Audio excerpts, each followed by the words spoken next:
que desde el Gobierno municipal se tenga un espíritu de apertura y de diálogo. Creemos que con este acuerdo en el que hemos llegado referido a las ordenanzas fiscales, creemos que entre todos hemos llegado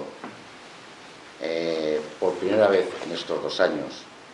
que llevamos de mandato corporativo a un importante acuerdo, y en este caso, y con independencia de que Juan Antonio Folgado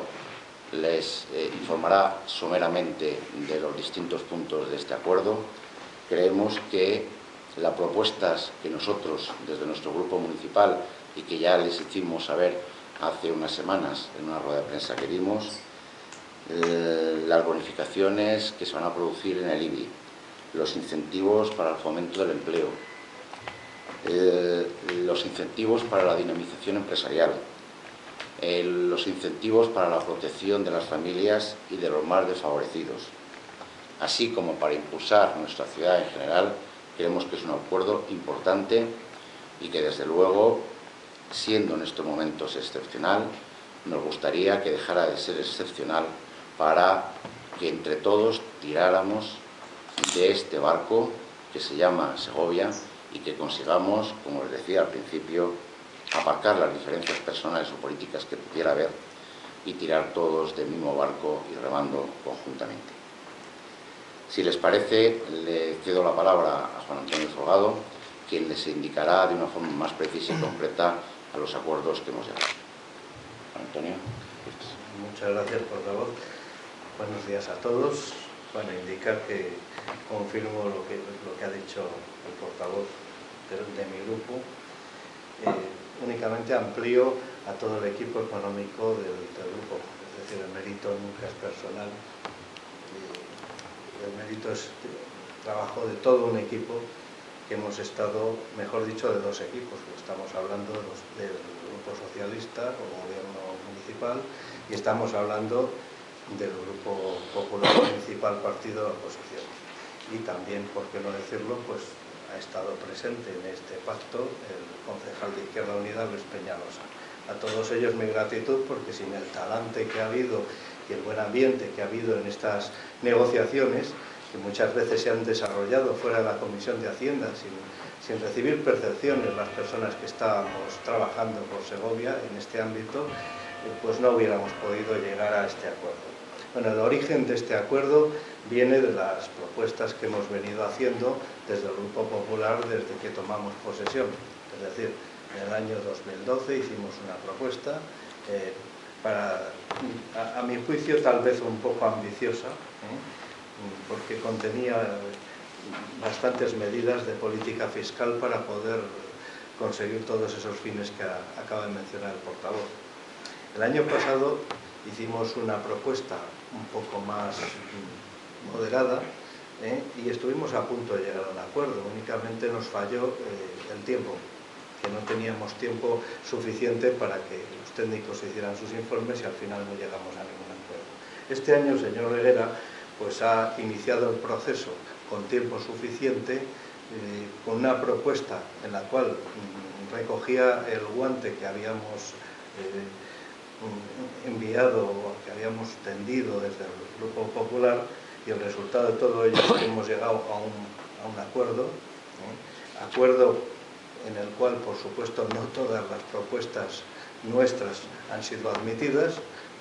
hemos cedido ambos grupos y el resultado pues lo que indica es al consenso al que hemos llegado, que yo creo que es lo bueno y tal vez sea lo mejor para la ciudad en estos momentos. Quiero decir que para mí es un proceso que es un punto de arranque, o sea, no es la culminación de nada. Creo que se inicia en esta materia una colaboración entre gobierno y oposición para consensuar un instrumento importante de política económica y que, dada la situación de la ciudad, en lo económico, en lo social, en el empleo y en la propia situación del patrimonio histórico y del parque de viviendas de la ciudad, era completamente necesario. Bueno, y sin más, entro en los puntos fundamentales del acuerdo para no cansarles. Bueno, la principal medida que se toma, que se pacta, ha sido bonificar un 3,5% los recibos del IBI que estén domiciliados.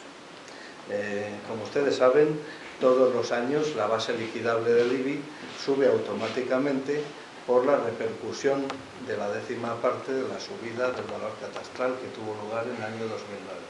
El impacto que el concejal de Hacienda y yo hemos previsto, hemos calculado, está en torno al 7%. Entonces el pacto consiste en que la mitad de ese incremento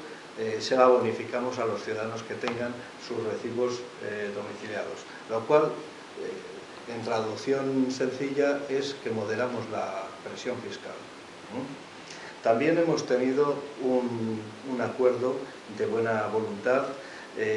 para beneficiar a las familias numerosas. Hasta ahora estaba previsto que entraban en esas bonificaciones que eran un 40% para las familias numerosas de categoría general, que son las que tienen 3 hijos o más, o 2 hijos cuando uno es minusválido,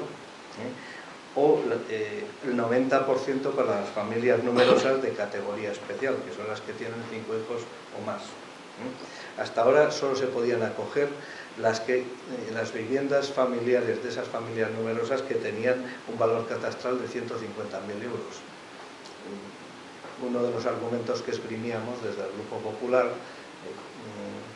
que conocemos muy bien esta problemática porque el presidente de la Asociación de Familias es concejal de nuestro grupo, bueno, pues lo que hemos hecho ha sido conseguir convencer al gobierno municipal para que amplíe hasta los 200.000 euros, con un argumento que consiste en que, claro, una familia numerosa necesita más metros cuadrados de vivienda para albergar dignamente a sus componentes y, por supuesto, ello supone normalmente un mayor valor catastral, con lo cual hemos abierto una vía importante para que esta bonificación fiscal, que ya existía, alcance y sea ampliada a un mayor número de familias numerosas. Por otro lado, ya hablando del impuesto de actividades económicas, nos hemos puesto de acuerdo ambos grupos y hemos consensuado bonificaciones fiscales para el inicio de empresas y actividades nuevas, para la creación de empleo fijo, para la cogeneración y energías renovables. Muchas de estas, las 3 venían propuestas por el Partido Socialista. Nosotros hemos contribuido fundamentalmente a mejorar la redacción de estas bonificaciones, procurando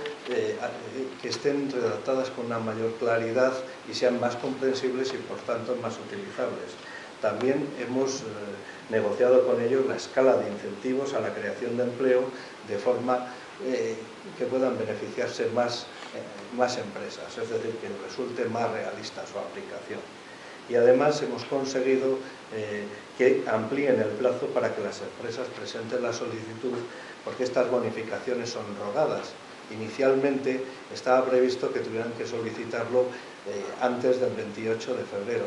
Ahora lo van a poder solicitar un mes más tarde, el 31 de marzo, que es la fecha que la Ley de Sociedades de Capital impone a los consejos de administración para aprobar las cuentas anuales, que es cuando realmente las empresas disponen de toda su documentación. Por supuesto, también nos hemos ocupado y hemos tratado de clarificar y de dejar bien establecido qué empresas se pueden ver beneficiadas en aquellos casos de obras de 3 meses o más que impidan el acceso a los establecimientos. En este caso, las empresas, comercios o lo que sea que estén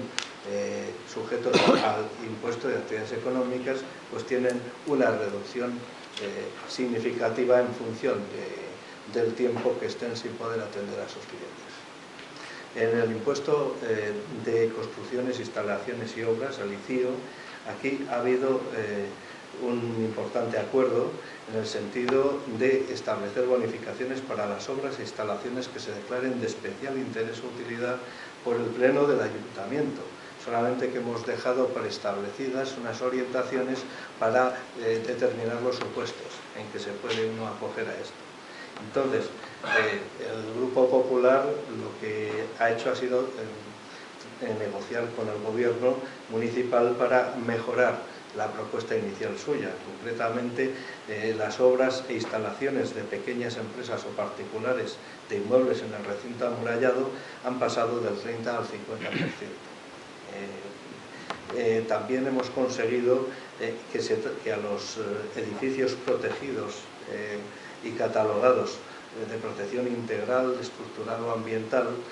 se les dé el mismo tratamiento a todos los inmuebles en función de su grado de catalogación, estén dentro del recinto amurallado o pertenezcan a los barrios del a la zona del país que no está dentro del recinto amurallado. Y así hemos conseguido unificar estas bonificaciones del impuesto, que recuerdo que es un 4% del presupuesto de la obra, pues un 80% los edificios de protección integral, un 60% los edificios de protección estructural y un 40% los edificios de protección ambiental. Con lo cual se van a ver beneficiados con 10 puntos más de bonificación respecto a la propuesta inicial que barajaba el Gobierno, los barrios de San Lorenzo, San Marcos, El Salvador, Santa Eulalia, Santo Tomás y San Millán. En el impuesto de vehículos hemos conseguido pues, que se equipare la unificación a la que ya venía establecida en las ordenanzas fiscales para los vehículos híbridos, es decir, motor que admite dos tipos de combustibles, aparte de la gasolina, motor eléctrico. Hemos conseguido que ese 50% de bonificación también se aplique a los vehículos cuyo combustible sea gas licuado, o sea, GLP, gas natural o biocombustibles. Inicialmente la propuesta era del 25%, pero como el texto refundido de las haciendas locales lo permite, hemos llegado a un pacto, a un consenso con el Gobierno municipal en este sentido. Respecto a las terrazas de establecimientos de hostelería en los 4 meses de invierno, de noviembre a febrero, recordar que cada mes le costaba a los hosteleros, cada mes de terraza, lo mismo que en verano. No nos parecía del todo justo y entonces también hemos llegado a un acuerdo con el Gobierno municipal para establecer un descuento adicional del 25%. Es decir, en lugar dado que son la mitad de meses, o sea, son 4 meses en invierno frente a 8 en verano, se establecía una bonificación del 50%, por lo cual salía al mismo precio, y hemos conseguido que esa bonificación sea del 75%, es decir, un 25%. Respecto al servicio de grúa de retirada de vehículos, todos saben, porque lo han resaltado los medios de comunicación, sobre todo al principio de saltar a la palestra las ordenanzas fiscales, que la subida que pretendía hacer el Gobierno municipal era a todas luces excesiva, era de un 73%. Hemos logrado convencerles de que esta subida la atenúen, la bajen a la mitad y entonces la subida de tarifas va a ser en torno al 35%.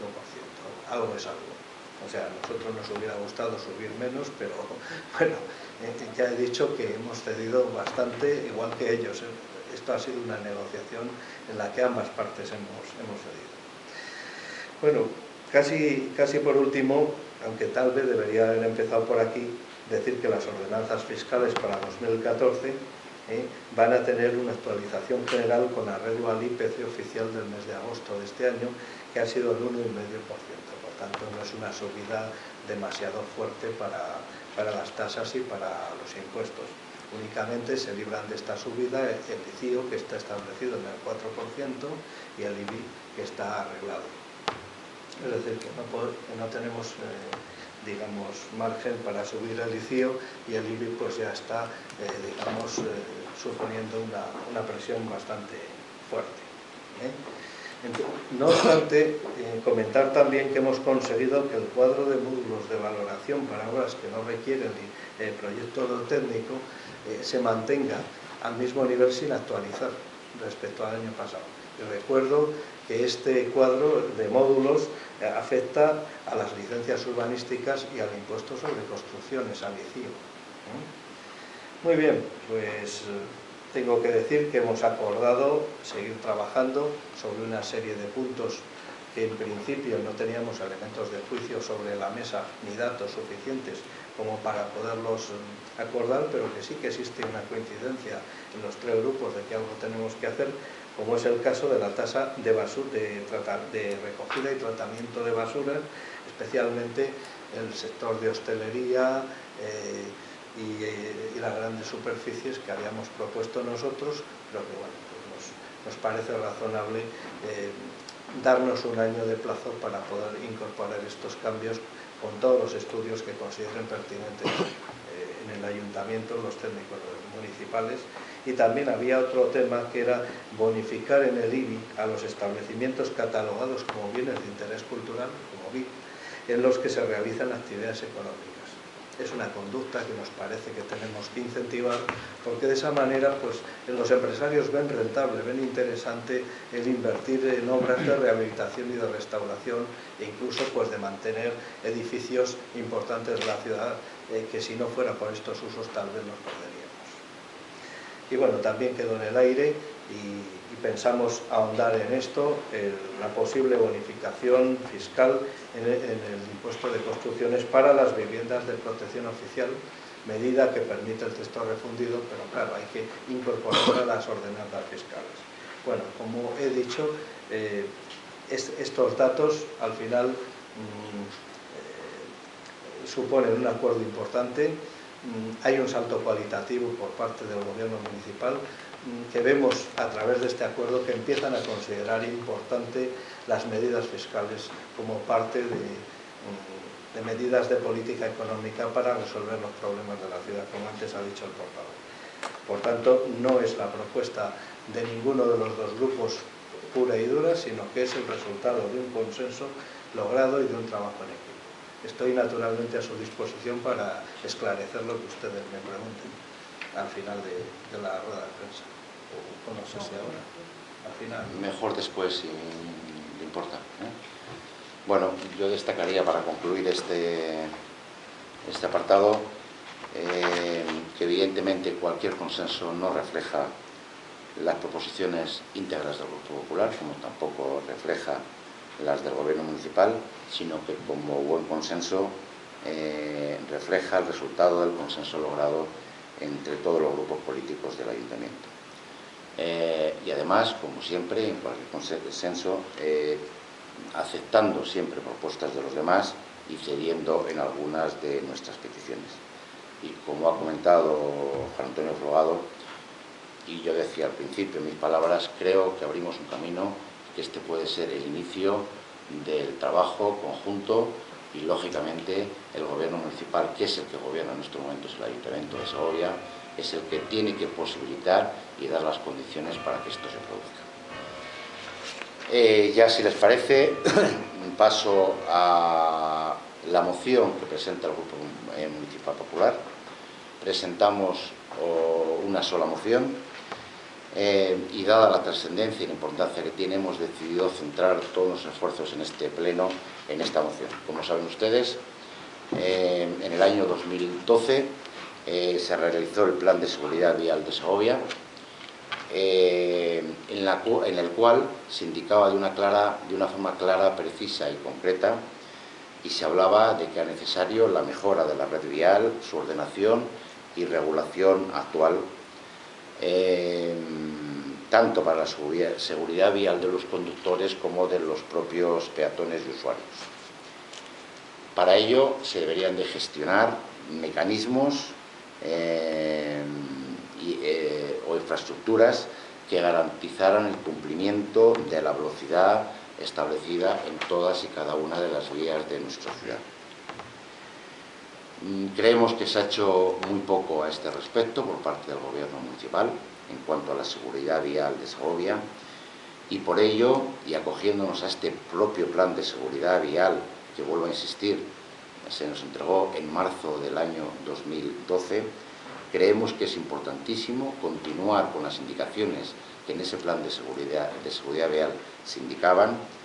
como es la mejora del diseño urbano de rotondas, isletas, carriles, intersecciones y zonas con un riesgo especial de accidentes. Seguir revisando y arreglando regularmente el estado de las calzadas y de las aceras, y el de conservación de la señalización establecida, así como la señalización de advertencia y peligrosidad de los pasos de peatones. Además, y siguiendo dentro del plan de Seguridad Vial de Segovia. Además, por parte de nuestro grupo, consideramos que hay un importante número de señales que carecen de sentido en estos momentos al quedar obsoletas por las modificaciones que se han ido produciendo en el diseño de la vía o en el emplazamiento. En otras zonas es escasa esta señalización, se carece en otras de información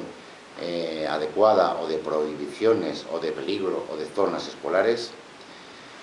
En la gran mayoría se carece también de iluminación, que no es la correcta. En otros la vegetación tapa por completo las señales y en otras la orientación y la colocación de las señales, o bien por el paso del tiempo se han ido torciendo las señales o bien no se colocaron adecuadamente. En este sentido, consideramos desde nuestro grupo municipal, y así lo llevamos al Pleno el pasado mañana, que se haga urgentemente un estudio exhaustivo de toda la señalética de tráfico de nuestra ciudad, tanto vertical como horizontal, con el fin de adecuarlo a las propuestas del Plan de Seguridad Vial